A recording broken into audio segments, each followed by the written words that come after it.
I knew something was wrong the moment the planchette slid under my fingers and stopped perfectly still before the word hello spelled out. I was alone in my flat in Camden Town, London, on a crisp autumn evening in 2017.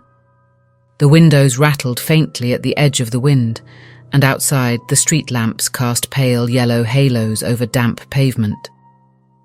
I had bought the board on a whim earlier that day at a tiny curious shop on Chalk Farm Road, half joking, half curious, half bored.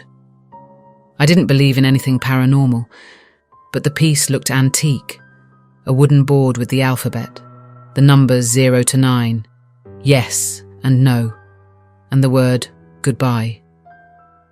I set it on the coffee table, lights dimmed except for one lamp and the glow from the street, and I said, "Is anyone here who wants to talk?" My hand touched the planchette, light-fingered, and I waited.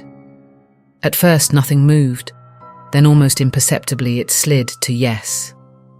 I stared at it, a slow hunch of chill crawling up my spine. I asked a simple question. "What is your name?"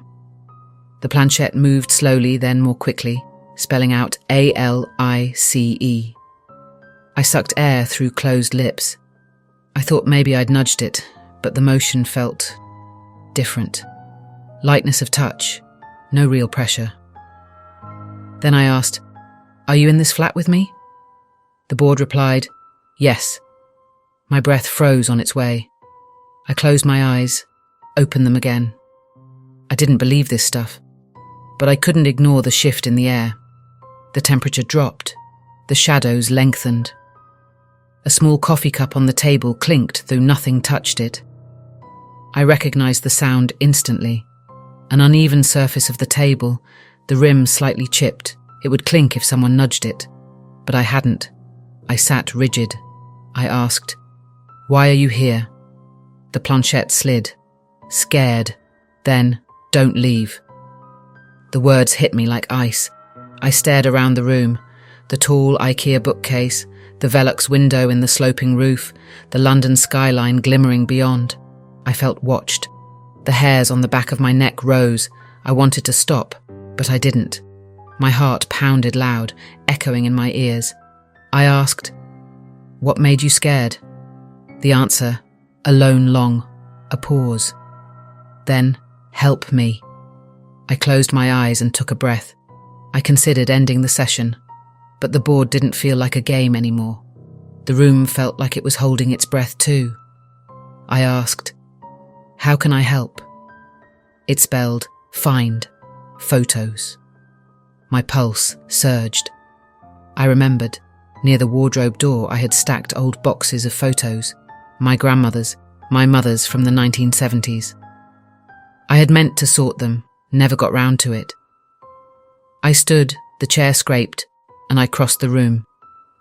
The board was left on the table, the planchette still. I opened a box labelled Family Photos. I pulled out a photograph, an old black and white shot of a young woman standing in front of a brick house with sash windows. There was something in her eyes I couldn't name, something tense, urgent. I held it up to the light. The wind outside reached a low howl, the glass rattled.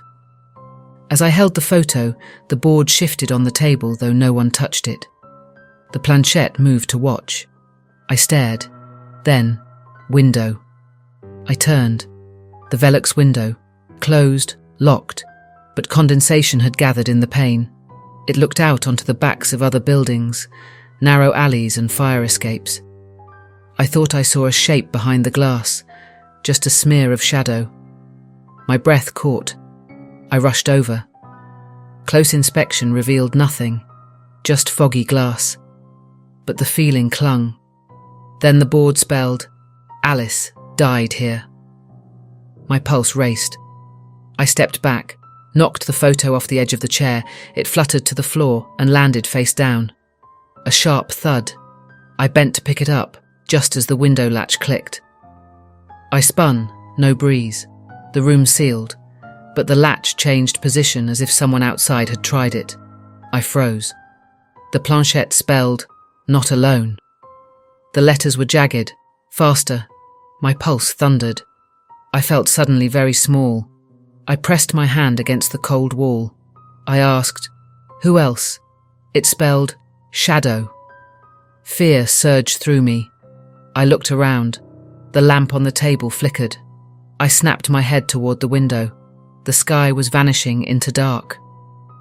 The street lamp glow spilled in. My reflection in the window should have been clear. Instead, I saw a dark blur, dark as the corners of the room. I willed it to be my mind playing tricks, but rational didn't hold against the trembling in my limbs. I swiped the board off the table and slammed it face down on the sofa. I pushed the planchette under the cushion, reached for the photo box and stuffed it back, locked the lid. I shouted in my mind, "End." I flipped the board over. I whispered, "Goodbye," walked to the window, locked it tight, drew the curtains. Then I sat on the edge of the sofa, shaking, sweat cold on my skin. I tried to focus on something mundane.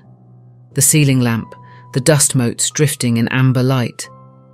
But the silence around me felt stretched, like elastic drawn too far. I heard a whisper, not audible words, just a hiss, like exhaled breath behind the closed door. I jumped up. I crossed to the doorframe. Outside in the hallway, the carpet was worn, the light outside in the corridor dim. The doorknob was still, no sign of intrusion.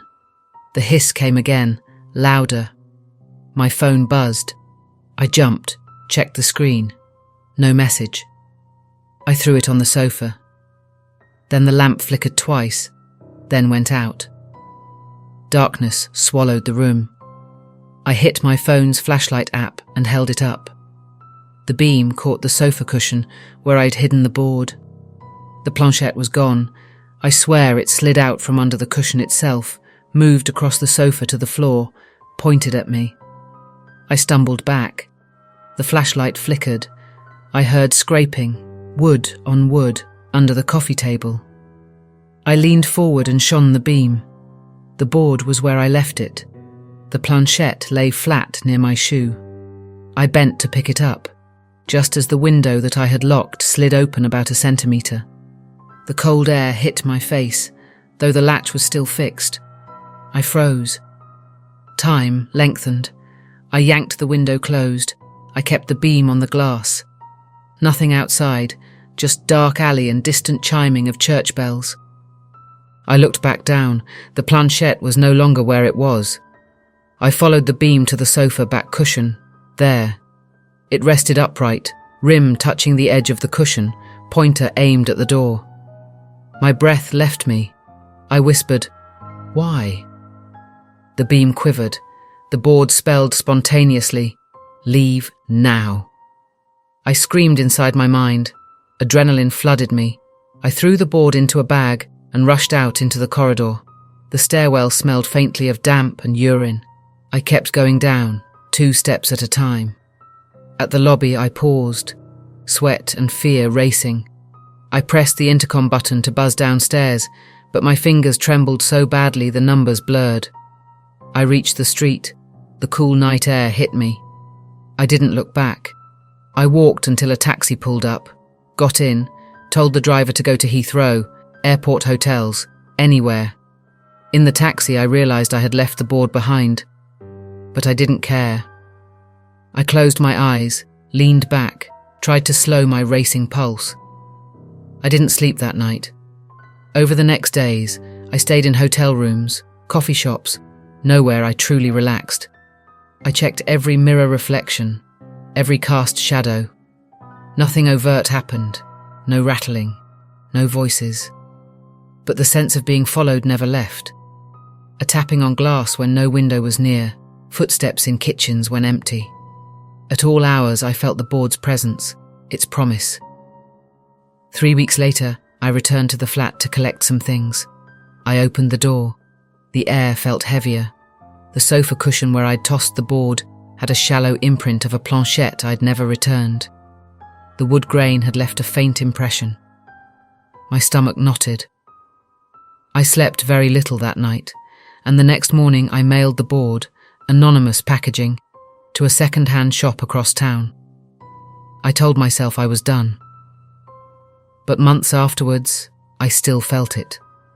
Once, riding the London Underground, I glanced at a reflection in the train window late at night. There, behind me, a shape, just a darker smudge, stood a little too long. The same sensation of being watched. I never used a board again. I never returned to that flat. I found another apartment in a different borough. Every now and again, I still feel the flicker of that night in the back of my mind. The sense that I opened something I couldn't close fully. The letter I thought spelled Alice still echoes. The board's message, "Leave now." I obeyed, but I never forgot.